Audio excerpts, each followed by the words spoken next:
Welcome to the deep dive.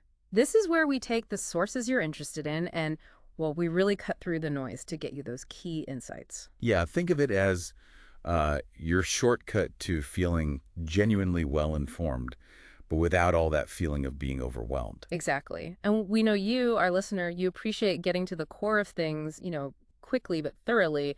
You're looking for those aha moments. Those moments of real clarity. Right. And you want it delivered clearly, maybe even engagingly. So today we're diving into relationship dynamics, specifically the differences between men and women. And our source material is excerpts from John Gray's Men Are From Mars, Women Are From Venus, a pretty well-known book. It really is. And it offers this framework for understanding why men and women often seem to communicate, think, and feel so differently, what they need in relationships. And it all started, interestingly, from a very personal place for the author. The introduction tells this story about him and his wife, Bonnie. Oh, right, after their daughter was born. Yes. Bonnie apparently had this emotional outburst, called him a fair-weather friend, felt really unsupported. And that raw moment, that feeling of disconnect despite the love, that's what sparked his whole research journey. Wow, so it really grounds the whole thing in, like, real-life experience. It shows how these misunderstandings can cause real hurt, even when intentions are good. Absolutely. And the book isn't just theory. It talks about tangible results. Like people actually saving their relationships. Exactly. It mentions couples like Susan and Jim, who were apparently right on the brink of divorce, but managed to reconnect by applying these ideas. It highlights the potential practical power here. So that central metaphor, men from Mars, women from Venus, it's obviously not literal. No, of course not. Yeah. But it's surprisingly effective, isn't it? As a way to grasp the core idea. Yeah, it paints a picture. It helps us understand that we might be operating with different internal languages, different core needs. And knowing that isn't about blame. Right, it's not about who's right or wrong. It's about fostering understanding, maybe reducing some of that day-to-day frustration, and, ultimately just cooperating better. Okay, let's get into some of those specific differences then. Chapter 2 talks about Mr. Fix-It and the Home Improvement Committee. I think most people can relate to this one. Oh, definitely. The classic scenario. A woman shares a problem, maybe just wants to vent.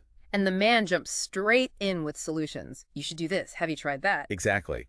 And the crucial thing here is the difference in, well, intention or maybe perceived need.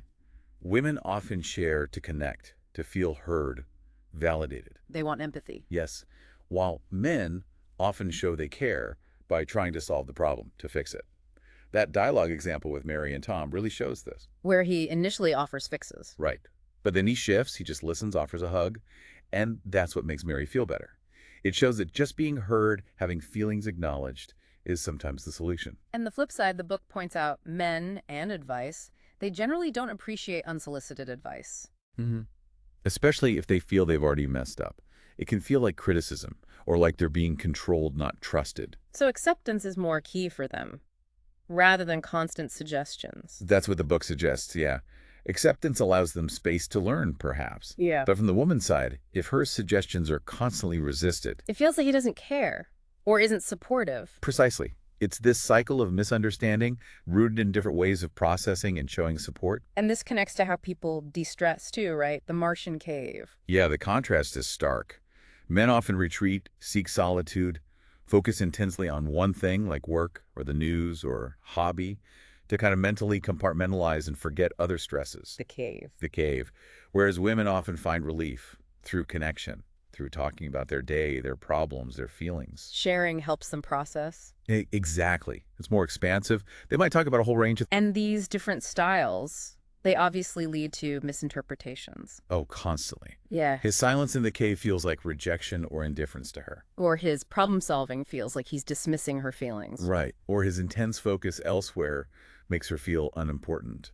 And his internal processing might seem like he has no feelings at all. And from his side, if she wants to talk when he needs his cave, he might feel pressured, maybe even attacked or blamed if she's upset. His instinct might be to defend himself or withdraw further, which just upsets her more. when all she really wants is Understanding. Validation of her feelings. Not necessarily a fix, just acknowledgement. The book also mentions men wanting the bottom line when women talk, getting lost in details. Yeah, that's another common friction point. He's trying to find the core problem to solve, while for her, sharing the details is part of the process of feeling heard. So the insight for Martians is, listening is the solution sometimes. In a way, yes. Understanding that for Venusians, talking itself is therapeutic. It's not a sign he's failed. And when she feels heard, she often naturally feels better, more positive. And for Venusians, when he's in the cave. The advice is, don't take it personally. Give him the space. Use the time for her own connections or activities. And interestingly, With that. when she shows that acceptance of his need for space, he often comes back sooner and more connected. It's reciprocal. Okay, let's shift to motivation, chapter 4. This starts with an interesting idea about Mars and Venus being initially separate. Yeah, and content until this shared unease or depression set in. And what motivated them to bridge that gap is quite different. How so? For the Martians, seeing the Venusians spark this desire to make a difference, to contribute, to achieve something, it fostered this collaborative win-win approach. Huh. Love essentially motivated them to be their best selves, to serve others. And the Venusians, what motivated them? Feeling cherished, adored. That feeling lifted their spirits and tapped into their natural desire to give and connect. Closeness, intimacy, sharing those were key, and being listened to was paramount. Sharing feelings reinforced their worthiness of love. And Susan and Jim come up again here as an example.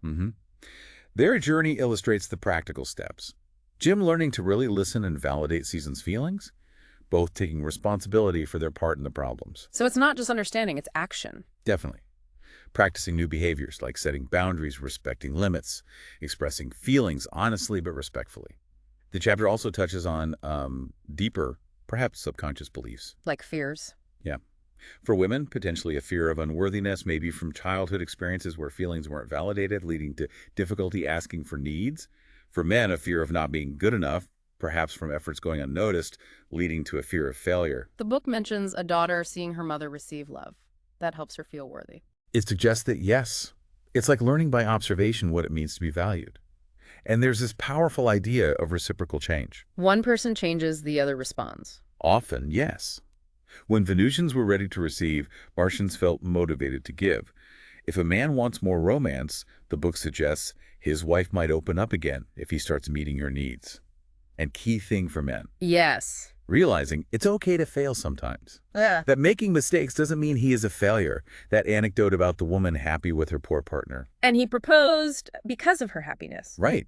It shows how much Martians need that acceptance and encouragement to feel good enough.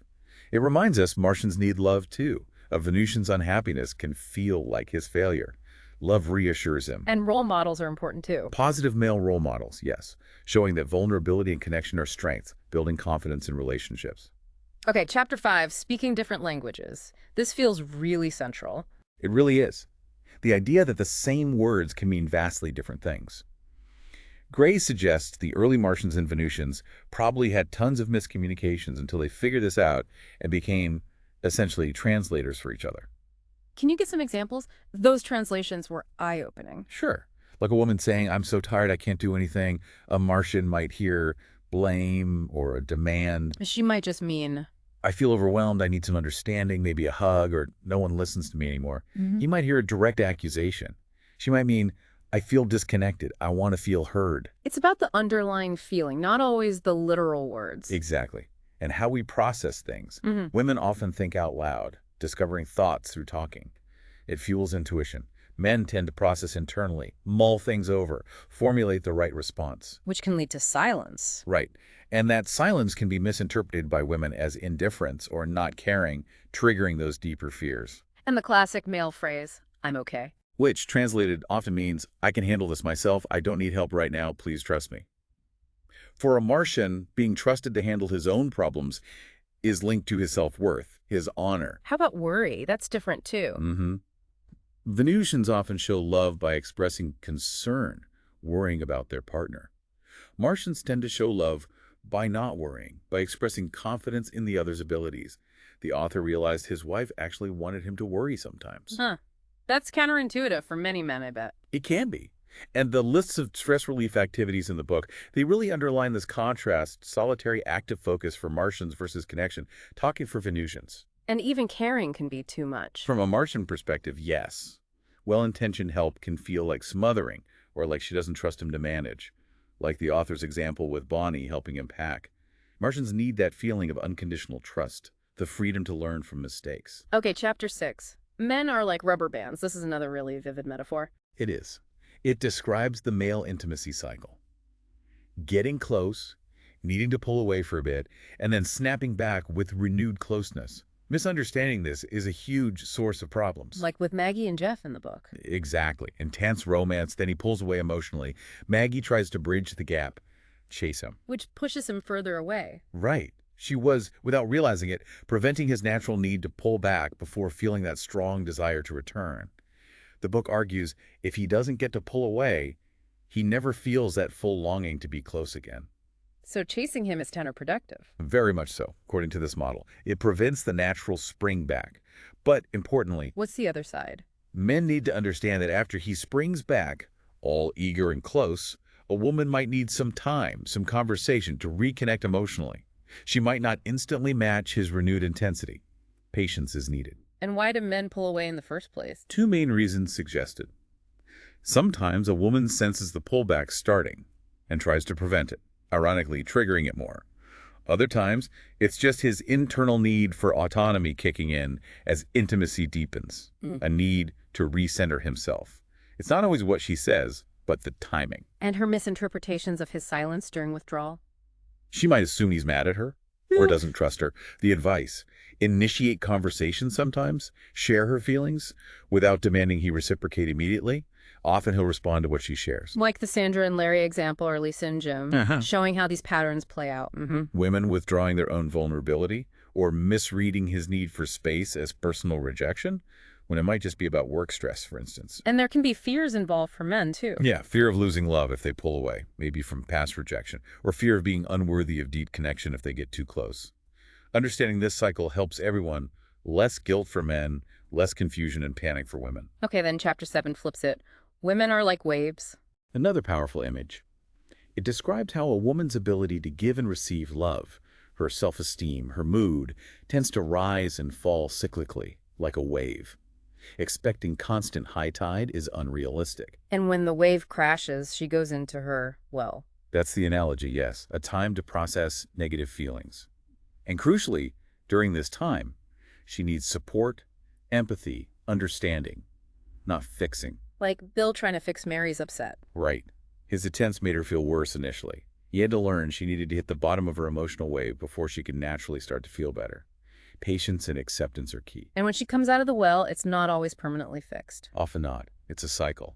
The book lists ways she might signal she's in her well, feeling exhausted, hopeless, maybe irritable. And it's vital for men to remember. It's usually not his fault. His support helps her through it. The book even links resisting this wave to PMS sometimes. It suggests learning to cope with these natural fluctuations might alleviate some symptoms, yeah. And it stresses these cycles happen to all women, strong, successful ones included. Work stress might even make the well deeper sometimes.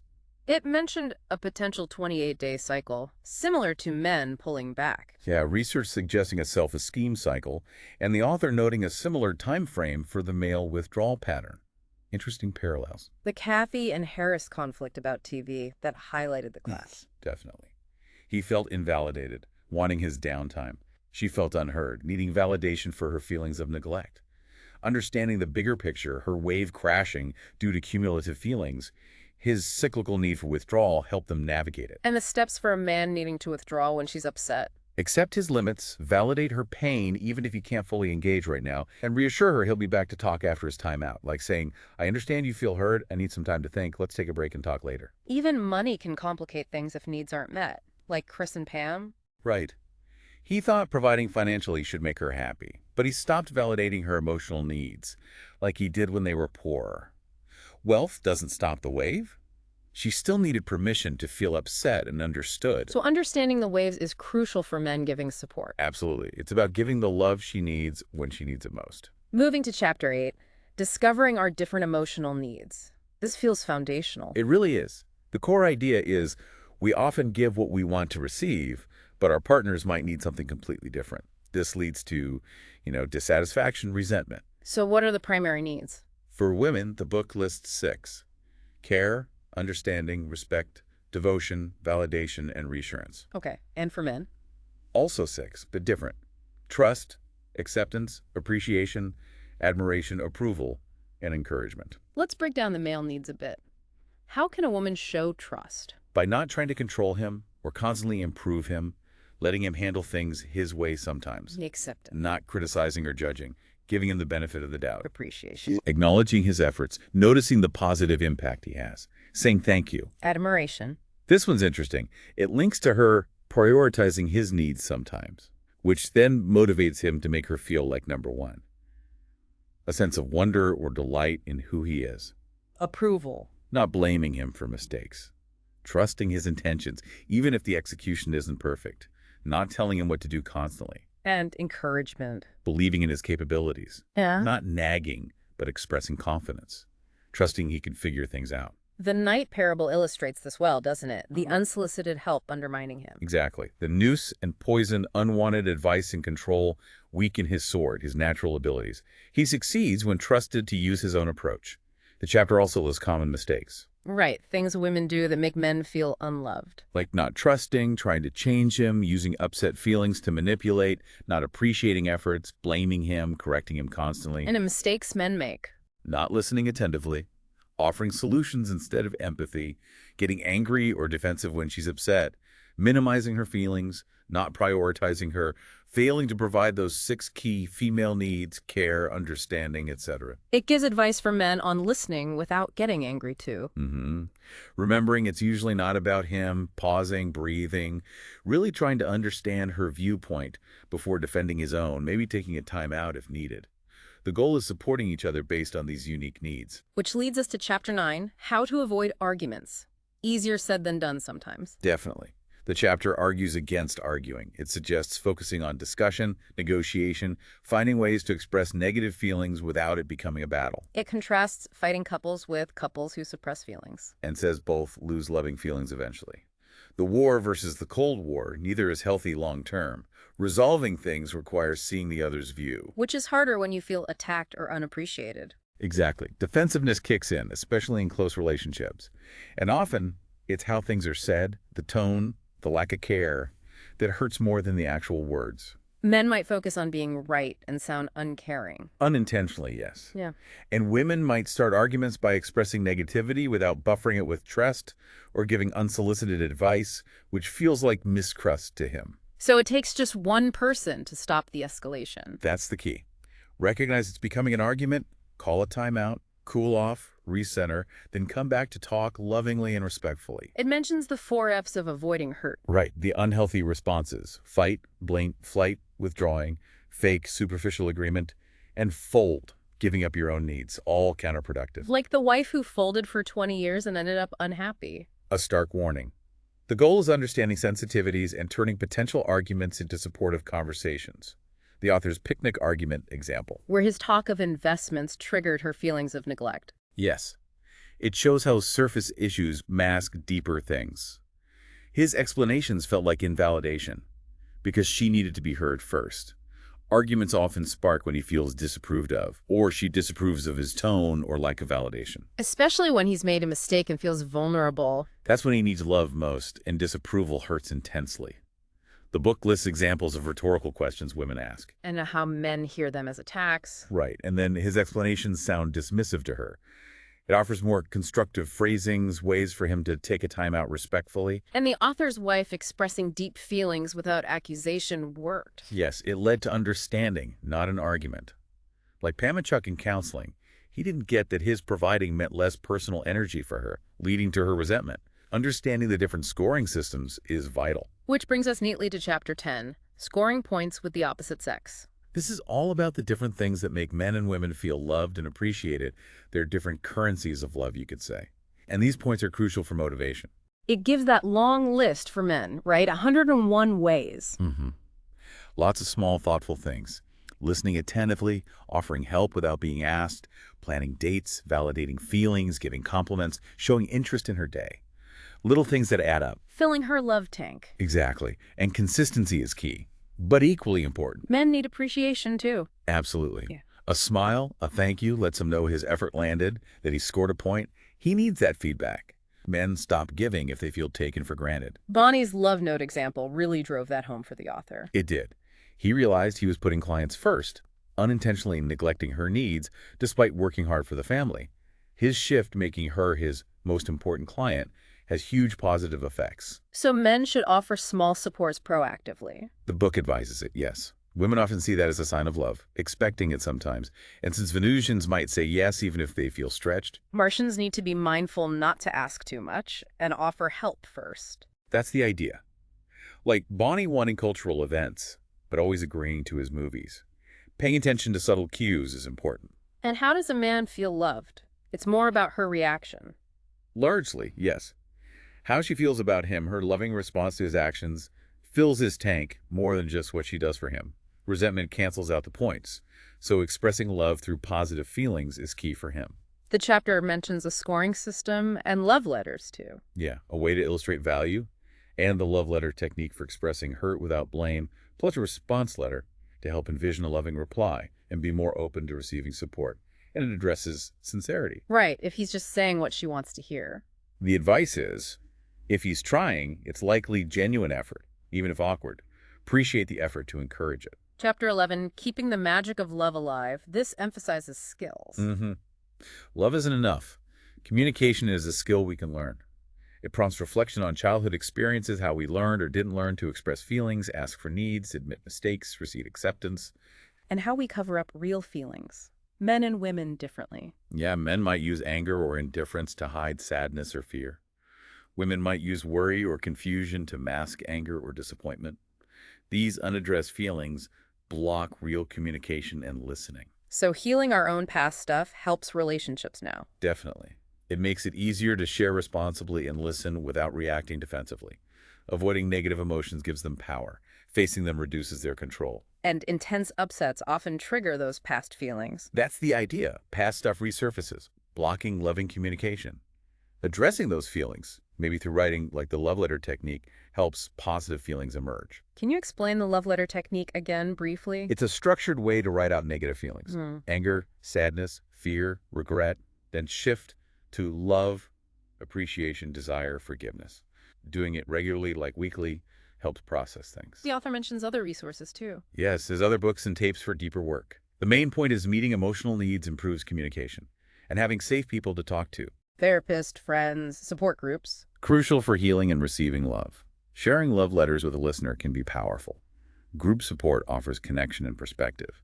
The chapter really pushes trying the technique. Okay, chapter 12, Crucial Skill. How to ask for support and get it. So important. Not asking or asking ineffectively is a major reason we don't get the support we need. Asking is essential. And the common pattern is, women give without asking, men wait to be asked. That's the dynamic described. She gives, assuming he'll reciprocate. He assumes if she needed something, she'd ask. So when she finally does ask, often out of resentment, it comes across as a demand. So the 3 steps for asking better. 1. Practice asking correctly for things you already get. 2. Practice asking for more, even expecting a no, and accept it gracefully. 3. Practice assertive asking. Let's unpack step 1, asking correctly. The 5 secrets. Right. Timing, not when he's stressed or distracted. Non-demanding attitude. Be brief, be direct, use correct wording. It contrasts indirect Venusian requests with direct Martian ones. Like using will you instead of could you. Yes. Will you feels more like a request he can choose to fulfill and get appreciation for. Could you could feel like an obligation or manipulation. The chapter gives lots of don't say examples. And tackles the thought, if he loved me, I wouldn't have to ask. Reminding women he's from Mars and waits to be asked. Accepting this difference makes him more willing. Step 2, asking for more, accepting no. First, make sure he feels appreciated for current efforts. Then ask for more, but be genuinely okay if the answer is no. This non-pressure acceptance makes him more likely to want to stretch and say yes later. Like the programming a man to say yes milk anecdote. Exactly. Initial grumble, eventual compliance, genuine appreciation leads to positive reinforcement. And step 3, assertive asking. The key is silence. Yes. Make a direct request, then be quiet. Expect some grumble signs he's considering it, not necessarily rejecting it. Don't jump in to defend or argue if he grumbles. Just wait confidently. That's the advice. If he questions or says no initially, you can rephrase briefly, but maintain that confident, trusting silence. Mastering asking makes relationships richer for both. Finally, chapter 13, also titled Keeping the Magic Alive, but focusing on cycles and the past. Right. It revisits the idea that feelings fluctuate, sometimes dramatically. Intense love can shift to conflict seemingly out of nowhere. And the 90-10 principle. That's key here. When we get really upset, maybe 90% of the reaction is fueled by past unresolved stuff, and only 10% is truly about the current situation. Explains those huge overreactions we sometimes have. Or why sensitivity can actually increase in a long relationship as more past feelings surface. Little bumps feel like major wounds because of that unresolved 90%. Men might withdraw to the cave, women's self-esteem might crash. Different reactions to that past stuff bubbling up. The author's resentment example shows how things can simmer and explode unexpectedly. Then it introduces the seasons of love. Spring, summer, autumn, winter. Spring, new love, easy. Summer, challenges, hard work. Autumn, harvest, mature love, gratitude. Winter, feeling empty, needing to remember lessons learned. Love isn't always easy, like gardening. Exactly. It takes effort. Huh. And the lessons of summer and joys of autumn can be forgotten in winter. We need to accept these seasons, not expect constant spring. Learning involves forgetting and remembering. And we're often unlearning old family cultural patterns, so it's like pioneering work. Setbacks are normal. The book is offered as a map to keep revisiting. Okay, so wrapping up our deep dive into men are from Mars, women are from Venus, we've really covered the core ideas about fundamental differences. Yeah, communication styles, emotional needs, those relationship cycles, the rubber band, the wave. It's a lot to take in. We hit the key takeaways: the language barrier, the intimacy cycles, the 6 needs for each, how to ask effectively, things that hopefully give you, the listener, that quick but thorough understanding. And hopefully spark some of those aha moments, making sense of behaviors that might have seemed confusing before. Right, and the idea is these insights have practical uses, better communication, smoother conflict resolution, deeper connection. It's a starting point, a foundation. Applying these ideas, maybe revisiting the book itself, is where the real work happens. Definitely. So we'll leave you with a final thought to mull over, building on what we discussed. Considering these cyclical patterns, the male intimacy cycle, the female emotional waves, how might consciously recognizing and even talking about these rhythms proactively impact the seasons of love in your own relationships? Something to think about. How might that awareness change things? It might be worth exploring those ideas further as you navigate your own connections.